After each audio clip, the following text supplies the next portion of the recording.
Nos últimos 10 anos, o número de automóveis nas ruas cresceu 100%.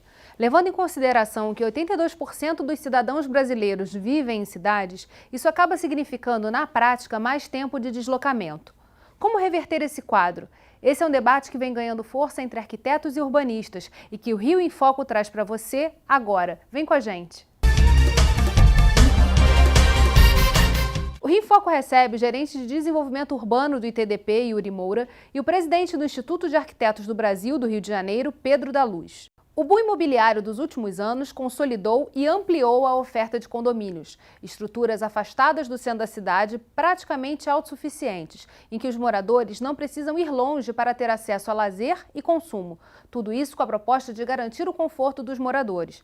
Mas, para além desses benefícios, existem outros fatores que impactam na qualidade de vida. A mobilidade é um deles. O arquiteto e urbanista Jaime Lerner defende um outro modelo de cidade amigável. Vamos ver. O meu melhor exemplo de qualidade de vida é a Tartaruga. Por quê? Porque é um exemplo de vida e trabalho juntos. É o abrigo, é o trabalho, é o movimento, tudo isso junto. Mas, ao mesmo tempo, a Tartaruga tem o desenho, no seu casco, o desenho de uma tessitura urbana. Então, vocês podem imaginar como seria difícil, né? O que aconteceria se nós cortássemos o casco da tartaruga? Obviamente, ela iria morrer. Pois é exatamente isso que nós estamos fazendo com as nossas cidades hoje em dia. Morando aqui, trabalhando ali, lazer ali, cada vez guetos de gente muito rica, cada vez guetos de gente muito pobre. Isso, obviamente, está matando a vida das nossas cidades. Cada cidade tem um desenho, seja radial, linear, elas têm um desenho. E o que é cada cidade? Curitiba, o Rio, são dois pássaros se beijando através da Bahia. Oaxaca, no México, São Francisco, na Califórnia, é fácil. Market Street, Van Ness e aqui a Waterfront. Bom, enfim, mas todas têm um desenho. E o que é esse desenho? É uma estranha arqueologia que vai juntando velhos caminhos com espaços que não são caros e caracterizam uma espinha de crescimento onde você tem vida, trabalho, lazer, onde deveria ter vida, trabalho, lazer juntos. É essa estrutura de crescimento. Uma cidade que não tem um desenho, ela não tem uma visão clara do seu futuro. A solução da mobilidade é integrar tudo, é jamais disputar o mesmo espaço. Ou seja, o metrô tem que ser um metrô esperto. O ônibus tem que ser um ônibus esperto. O táxi tem que ser esperto. A bicicleta tem que ser esperta, como a de Paris, onde a bicicleta é um transporte público. E o carro tem que ser um carro esperto. Quer dizer, veja, eu não falo em carro mais, eu falo em complemento da última milha, do último quilômetro, complemento ao transporte público. O que a gente vem observando nos últimos anos é uma deterioração da qualidade de vida na cidade do Rio, e a cidade do Rio ganhando aí no ranking de cidades como pior cidade em relação a trânsito. Como é que a gente ajusta, né, esse desenho que a gente já tem para uma cidade mais sustentável, melhor de se viver? E aí expandindo isso um pouco também para a região metropolitana. Olha, Geisa, o Rio tem uma pré-existência, que eu acho que é uma pré-existência muito importante, que são os ramais de trem da Central do Brasil. Se nós olharmos para o desenvolvimento da cidade, o bonde configurou a Zona Sul e esses ramais de trem configuraram toda a Zona Norte e as cidades que fazem limite aí, né, Duque de Caxias, Nova Iguaçu e tal. A área leste da cidade metropolitana, quer dizer, Niterói, São Gonçalo e Itaboraí, não possui ou possuía uma rede de trens muito precária e ela foi configurada a partir do ônibus, entendeu? Retomar essa malha de trens urbanos da cidade, eu acho que é fundamental, porque você vai ter exatamente isso que o Jaime coloca, né? Quer dizer, uma rede de transporte hierarquizada. Os trens são transportes de alta capacidade. Na década de 60, o sistema de trens urbanos do Rio de Janeiro transportou 1,2 milhão de pessoas dia. Hoje em dia, depois de uma melhora significativa nos últimos anos, ele está transportando 600 mil pessoas dias. Isso é só a metade do que ele transportou lá na década de 60. É importante a gente assinalar, quer dizer, que a hegemonia do automóvel nas nossas cidades vem, né, fazendo com que esse sistema de trem não seja requalificado como ele deveria ser e com a capacidade que ele tem. E aí a gente tem um outro agravante, que é essa expansão da Zona Oeste, em que você tem outras opções de transporte entrando aí nessa matriz. Se a gente for ver a Barra da Tijuca, né, e uma parte da Zona Oeste, né, ela foi fruto de um desenvolvimento, foi a única região da cidade que não teve um ramal de trilho. Ela foi uma parte da cidade desenvolvida rodoviaristicamente, a partir da hegemonia do automóvel ou do pneu, vamos dizer assim, né? O ITDP recentemente fez uma pesquisa analisando o empreendimento Ilhapura, que está muito relacionado às Olimpíadas, né? E comparação também com outro empreendimento de São Paulo. Quais foram os resultados dessa pesquisa? Nessa avaliação que a gente utilizou o padrão de qualidade TOD, que é uma ferramenta desenvolvida para o ITDP para que técnicos e o público em geral possam avaliar empreendimentos imobiliários, a gente verificou que, apesar de alguns avanços em termos de arquitetura verde, quando a gente fala sobre mobilidade em relação a Ilhapura, ele não vem a agregar para a cidade do Rio de Janeiro, e ele vem, de fato, a replicar um modelo que já vem sendo proposto nas últimas décadas para aquela região da cidade, que vem causando uma série de problemas em termos de mobilidade. Então é um empreendimento que está sendo desenvolvido numa área não previamente desenvolvida, ou seja, um greenfield, muito mal inserido no contexto do tecido da cidade. Então você, no Ilhapura, por exemplo, você tem poucos destinos que são acessíveis por caminhada.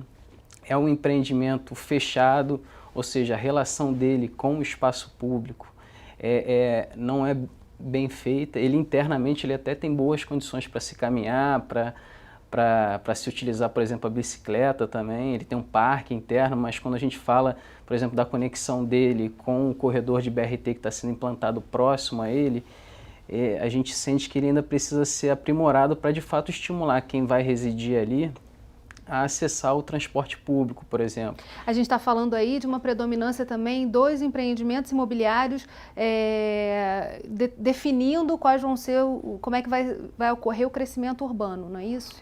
O que o Yuri fala, quer dizer, que o modelo do condomínio clube, esse condomínio fechado, né, em que não permite a entrada de pessoas estranhas àquele condomínio, é um modelo que gera uma cidade muito insegura. Né? Ao contrário, você pode imaginar que um empreendimento como o Ilhapura tivesse comércio aberto à população da cidade como um todo. Esse seria um modelo muito mais seguro. E um modelo que permite aquilo que o Jaime também fala, que você mora e trabalha perto, entendeu? Do contrário, quer dizer, o condomínio clube, ele força uma situação do condomínio dormitório. Você simplesmente mora ali naquele lugar, mas você não tem muito comércio, né? Você não acessa redes ali dentro, porque você está muito ilhado. E você passa horas no trânsito para poder chegar até a cidade formal. Onde você trabalha. A gente vai fazer um rápido intervalo e voltamos já. Rio em Foco aqui, política e economia caminham juntas.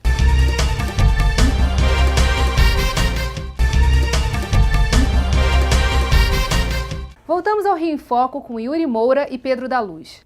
Um estudo realizado pela empresa holandesa de tecnologia de transportes TomTom revelou que o Rio é a terceira no ranking das cidades de pior trânsito no mundo. O estudo aponta que os piores congestionamentos são na Avenida Brasil, Linha Vermelha, Linha Amarela, Ponte Rio-Niterói, Francisco Bicalho, Autoestrada Lagoa Barra e Avenida das Américas.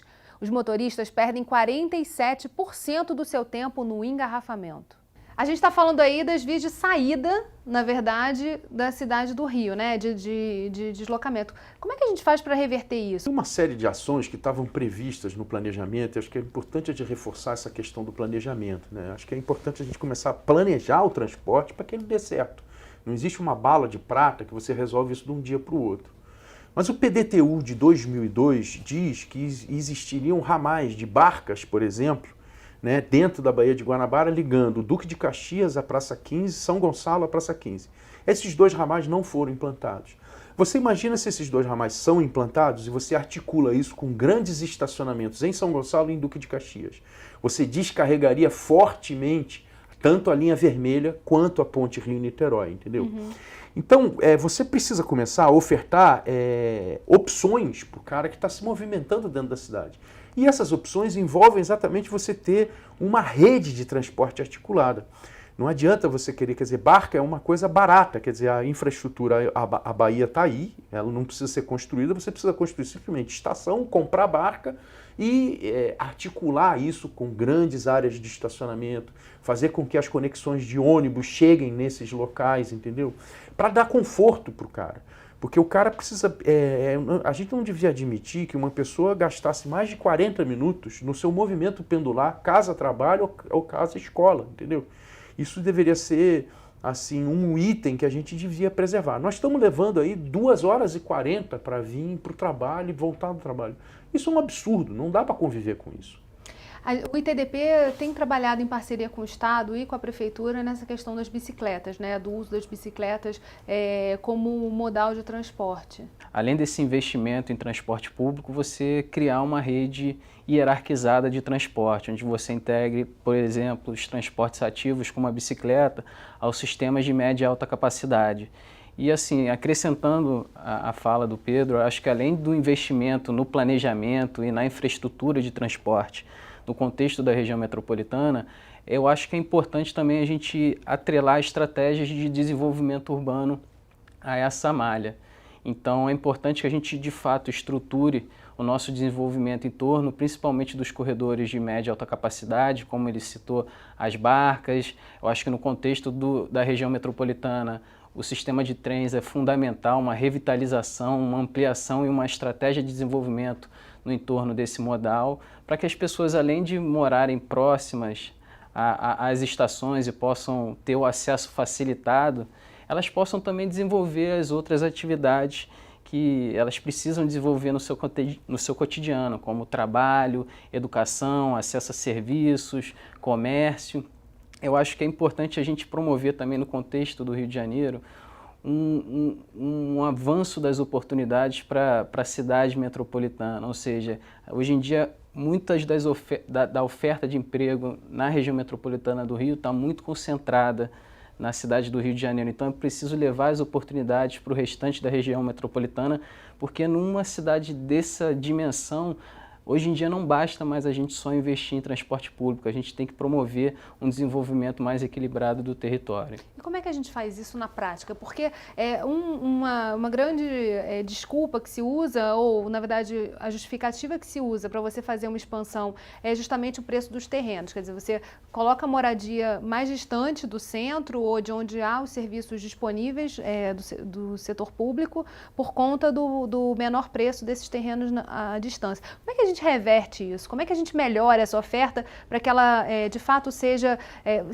melhor, por exemplo, ou seja uma opção para quem está comprando uma casa, um apartamento, morar, por exemplo, mais próximo do centro ou de onde se trabalha? Por exemplo, a gente tem, né, quer dizer, o sistema de transporte de uma cidade, ele é altamente indutor, não é? Então, se a gente olhar para a história da cidade do Rio de Janeiro, você vai ver que os ramais de trens, eles determinaram centralidades muito importantes. Nova Iguaçu já foi uma centralidade muito mais importante do que ela é hoje em dia. Duque de Caxias também, então Santa Cruz, né, Campo Grande. Essas centralidades concentravam também isso que o Yuri fala, quer dizer, é necessário ter emprego nessas regiões. Não adianta você ter emprego só no centro, no antigo centro da cidade do Rio de Janeiro. Você tem que dispersar isso. Agora, como é que você faz isso? Se você promover a mobilidade das pessoas mais rápidas nesse território, empresas podem podem mudar para esses locais, porque você chega nesses locais com rapidez. Então, o sistema de transporte de uma cidade, ele é altamente indutor das atividades que estão lá. Na medida em que a gente garantir uma rede estruturada de transporte de alta capacidade que chegue rápido e que a gente tenha um patamar de 40 minutos dessa relação de deslocamento das pessoas, você vai começar a ver a atividade econômica se dispersar ao longo desse território, porque ela vai buscar outras centralidades, entendeu? Isso é fato, entendeu? O Rio já teve isso, né? E precisa retomar essa questão urgentemente. Existem exemplos em outras partes do mundo que a gente possa tomar como espelho, quer dizer, dessa mudança de paradigma? A gente, até bem pouco tempo atrás, eu acho que muito carioca se espantou porque a gente sempre teve a ideia de que São Paulo era o pior trânsito. E quando o Rio de Janeiro virou o pior trânsito, falou, mas a gente vê muitas coisas piores, enfim, e aí viu isso acontecer. A gente tem um dado lá no IAB que eu gosto de repetir bastante, que é o dado da densidade urbana da cidade do Rio. A cidade do Rio, até a década de 60, ela tem a sua densidade, que é a relação de pessoas morando por quilômetro quadrado, né? Ela vem crescendo. Quando chega na década de 60, que é a década em que se estabelece a hegemonia do automóvel, né, do pneu, portanto, ela cai vertiginosamente e volta a condições do século XIX. Então, quer dizer, esse modelo baseado no automóvel, né, no automóvel particular, ele dispersa a cidade. Ele faz com que a cidade seja esgarçada, que ela ocupe um território muito maior do que necessariamente ela precisa. Quando você tinha um modelo sobre trens, sobre trilhos, você gerava uma cidade com densidade, quer dizer, com centros muito vitais e uma certa dispersão no entorno desses centros. Ela era uma cidade polinucleada, mas ela tinha também uma dispersão menor, entendeu? A gente precisa começar a compreender que o sistema de transporte de uma cidade ele é altamente indutor do seu próprio desenvolvimento. E nós precisamos buscar cidades mais densas. Elas não podem continuar tão esgarçadas assim. Eu faço um exercício com meus alunos na Escola de Arquitetura e Urbanismo da UF. Eu comparo Barcelona com Belo Horizonte, duas cidades que têm a mesma escala populacional, quantidade de população. Belo Horizonte ocupa uma área 6 vezes maior do que Barcelona. Isso por quê? Porque você tem facilidades de se movimentar nesse território muito grande. Agora, se você começa a parar, porque todo mundo começa a acessar o automóvel como meio de transporte, então você começa a ter que implantar redes de transporte nessa cidade que tenham esses ramais de alta capacidade e que tenham complementariedade com bicicleta, andando a pé, com outros modais. Você vai começar a gerar uma cidade que ela é mais densa. Mas a gente tem uma realidade muito já colocada, né? Na verdade, de uma expansão promovida com foco nas Olimpíadas para a Zona Oeste. E aí você tem os BRTs fazendo essa ligação e muitos condomínios surgindo ali. É assustador, assim, a quantidade de condomínios que surgiu nos últimos 5 anos, né? Como é que a gente trabalha, né, sob essa realidade posta, em que a gente não tenha os trilhos para colocar a cidade ali nesse paradigma e a gente tem a expansão acontecendo, quer dizer, as pessoas vão morar ali. E aí essa realidade vai ser pior. Então, como é que a gente faz para observando isso, vendo essa realidade posta, mudar esse jogo? Eu vou fazer um rápido intervalo e a gente vai responder essa pergunta no próximo bloco. Rio em Foco aqui, política e economia caminham juntas.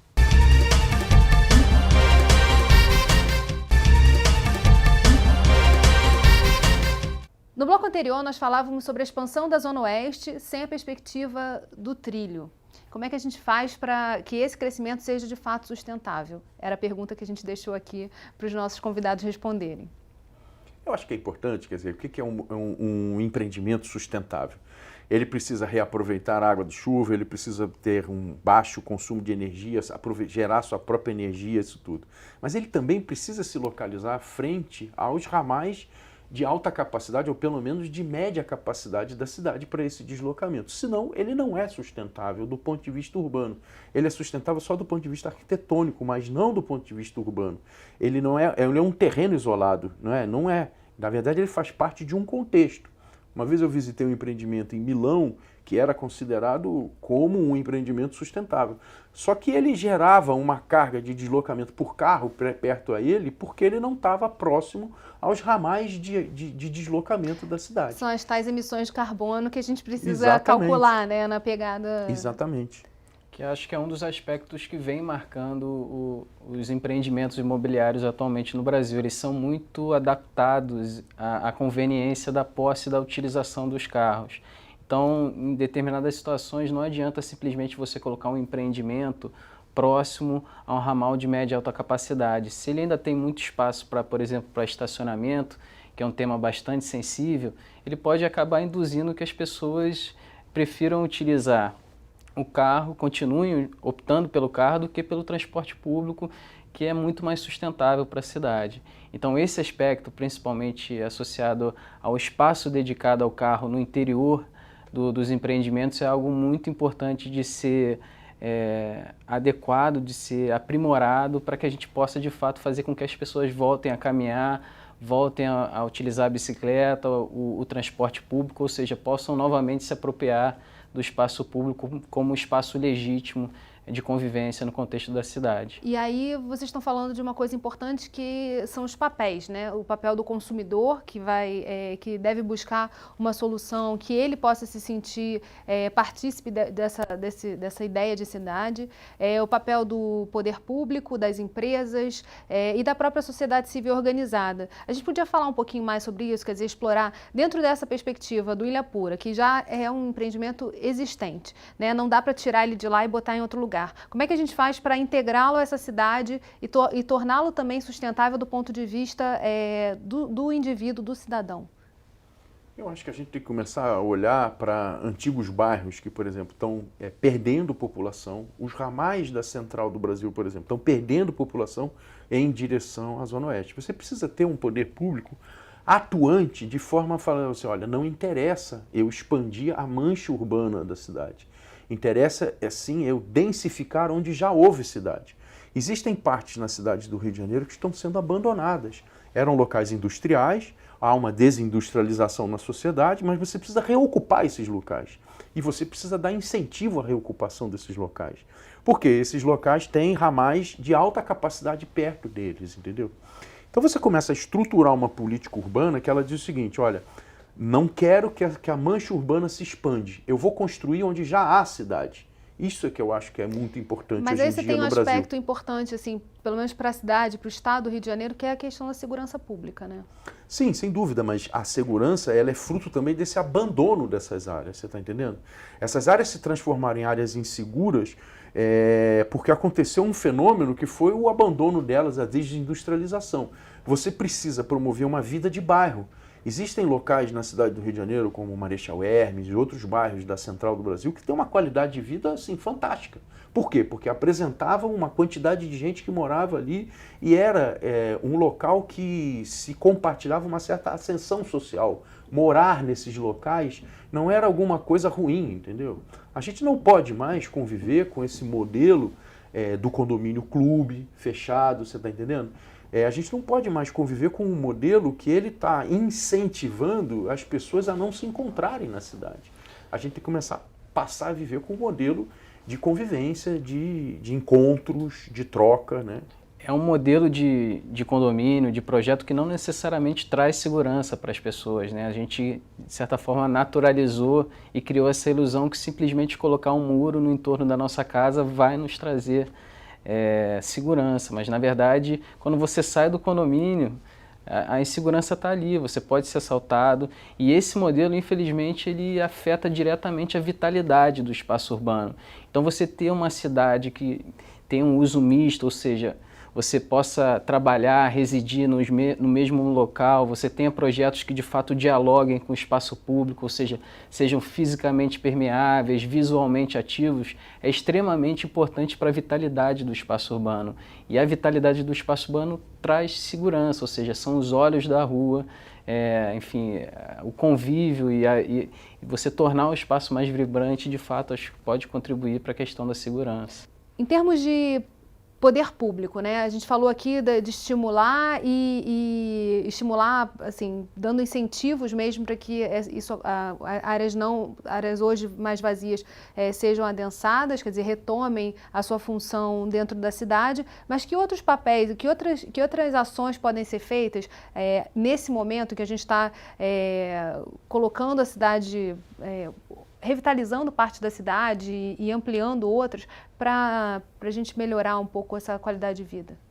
Olha, eu acho que é fundamental a gente investir fortemente no sistema de trens da cidade, que é um sistema bom. Fazer ele funcionar como metrô, acho que é fundamental, entendeu?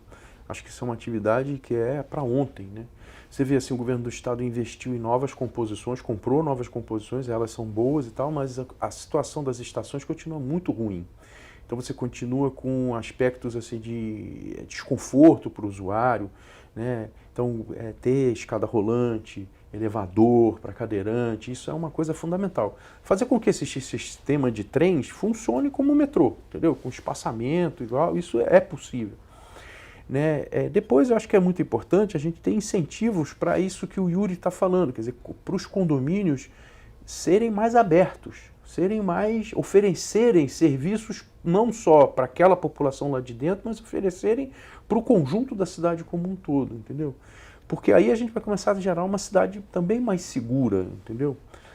A cidade mais segura é aquela cidade que você tem pessoas na rua andando e elas é que garantem essa segurança. Não é um poder de polícia, não é o muro, entendeu? Eu acho que é isso. Acho que a gente precisa começar a gerar uma arquitetura que ela seja mais amigável, ela tenha uma fachada mais amigável com a cidade e ela seja um pouco isso que o Yuri falou, os olhos da rua, né? A gente vem tendo um trabalho na disseminação desses conceitos e desses princípios. Eu acho que nesse contexto o IAB tem um papel fundamental no Brasil também. E a gente precisa divulgar para as pessoas o que é interessante, como que a gente pode reverter essa situação, principalmente através do conceito de desenvolvimento orientado ao transporte sustentável.